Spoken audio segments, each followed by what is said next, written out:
Governor Clinton, you've accused the president of coddling tyrants, including those in Beijing.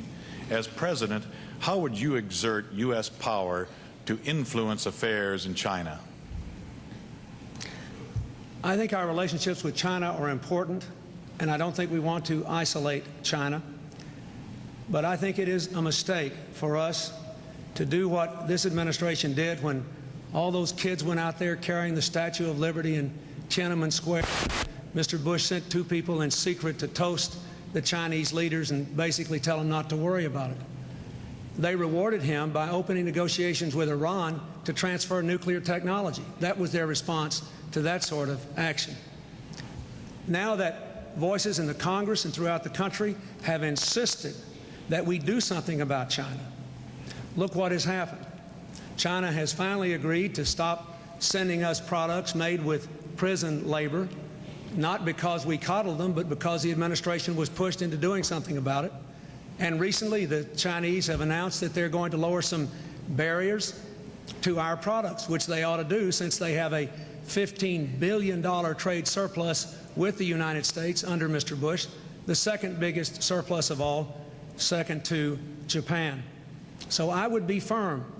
I would say, if you want to continue most favored nations status for your government-owned industries as well as your private ones, observe human rights in the future. Open your society. Recognize the legitimacy of those kids that were carrying the Statue of Liberty.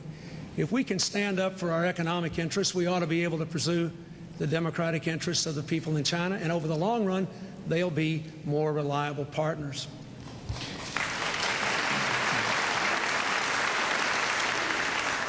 President Bush, you have 1 minute. Well, the administration was the first major country to stand up against the abuse in Tiananmen Square.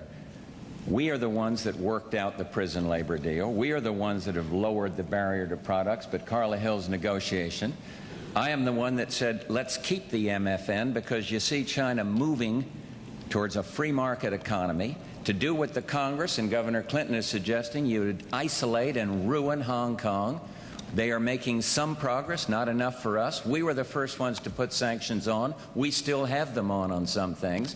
But the Governor Clinton's philosophy is isolate them.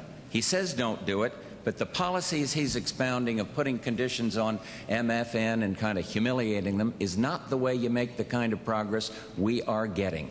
And I've stood up with these people, and I understand what you have to do to be strong in this situation, and it's moving.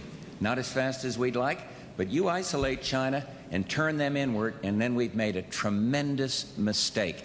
And I'm not going to do it, and I've had to fight a lot of people that were saying human rights, and we are the ones that put the sanctions on and stood for it. And he can insult General Scowcroft if he wants to. They didn't go over to coddle. He went over to say you must make the very changes they're making now. Mr.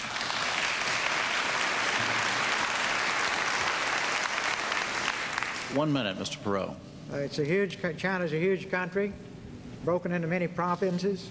It has some very elderly leaders that will not be around too much longer. Capitalism is growing and thriving across big portions of China. Asia will be our largest trading partner in the future. It will be a growing and a closer relationship. We have a delicate, tight wire walk that we must go through at the present time to make sure that we do not cozy up to tyrants, to make sure that they don't get the impression that they can suppress their people.